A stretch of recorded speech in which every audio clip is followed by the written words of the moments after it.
Good afternoon po. Question for Chairman. This is Luisa Morales from One Sports. Chairman, at this point po ba has the PSC reached out to the family in terms of offering maybe assistance in whatever way, especially po sa family ni Divine who is of course in Nigeria po? Yes, Luisa, thank you. Every time something like this happens, it is SOP on the part of PSC to support and reach out to the families. During the earthquake in Cebu, where 6 basketball players and referees died, tumulong po ang PSC dyan. Nung namatay po yung isang atletang nagtitraining para sa palarong pambansa, tumulong po ang PSC dyan. As a matter of fact, after this press conference, ako po ay patungo sa makikiramay sa Arlington. Kasama ko po si Secretary General ng Palarong Pambansa and USEC Malcolm Garma para makiramay sa pamilya. At yes po, tutulong po ang PSC sa pamilya ni Rene at sa pamilya ni Divine. Question po for ED Rebo.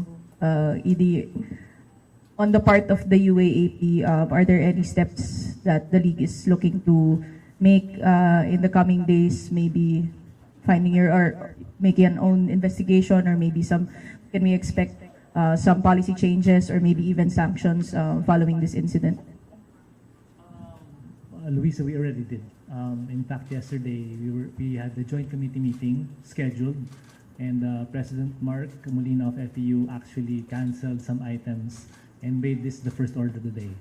And this is the second step actually. Nag-align kami for economy and symmetry because of the resources of the office of the PSC as well as the numerous stakeholders. Ang isang resolution namin yesterday, not to run counter with all the other ongoing investigations of the lead agencies, sumama rin muna dito and see where we can help. So it's been 2 days and the 2 concrete steps are already taken, and we're committed to continue those efforts.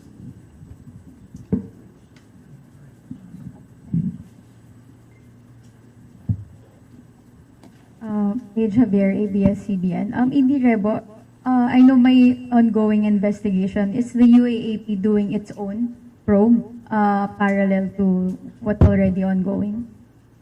Again, for economy and symmetry, we decided muna to wait. For context, I'm sure that you're aware of previous incidents before. Just to clarify that in those cases, we have waited for the official reports, all of them. And of course, we would like to hear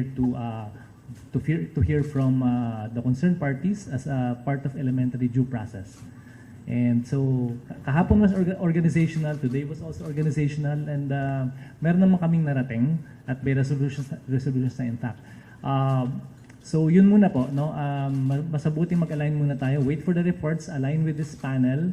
Ngayon kung kulang, of course, insofar as our bylaws are concerned, then maybe we can also study that option. But for now, I'm sitting here as part of the panel in this, which does not only affect Rene and Divine, but as mentioned, not just student athletes, but all athletes in general.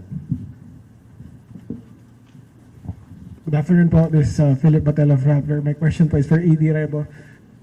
ED, question po. Since we've had the unfortunate thing of many of our student athletes have passed away during these past few seasons, is the UAP looking at a policy na perhaps sa training magkaroon ng requirement like a safety officer or person who needs first aid, who knows first aid to attend to these kinds of incidents? Okay, thank you for that question. In fact, first of all, this incident is very different from the previous incidents that you've mentioned. And I'm very happy and excited actually to announce that I was part of the Philippine Heart Association convention, and may concrete steps kami. Akol, Attorney Ingles was there, and Dr. Canlas was there, among other experts. And one of the calls that we or recommended to the individual member schools is to have the mandatory AEDs, So yun importante. Those are concrete steps that we're taking.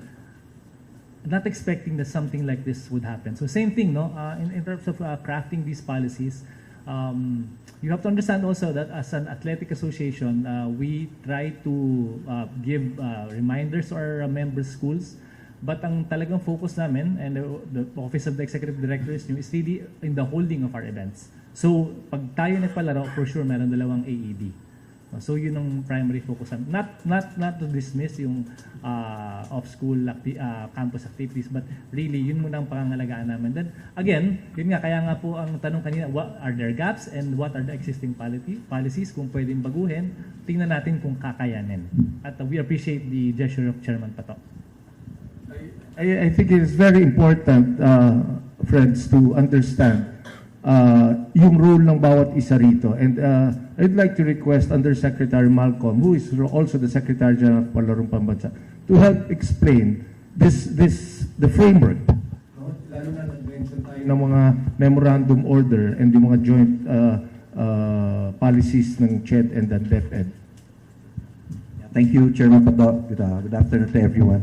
So we all know that Rene was a product of the Palarong Pambansa, and we know for a fact that our collegiate players, the varsity players, most of them actually came from the Palarong Pambansa. So our stake here as the Department of Education is really part of the solution is to make sure that our products in the Palarong Pambansa, who are the products of our basic education, would be given and provided with a safe environment for their training and during the playing of the respective events. So, importante po na hindi lamang po ito tignan sa pananaw ng higher education at sa pananaw ng sports, but really to connect everything in terms of our sports development program in the country, coming from the basic education. So, I think this is something that will assure our parents, yung mga magulang, ang ating mga atleta, na sinisiguro ng ating pamahalaan yung kaligtasan nitong mga atleta, hindi lamang sa basic education hanggang sa sila ay maging kolehiyo at maging professional. Mark Sarawar, GMA7. In my previous podcast, Chair, may Ateneo basketball player na rin na nag-intimate ng ganitong sa Baler na ganitong training, and the description by him was it was a deadly training by the same coach.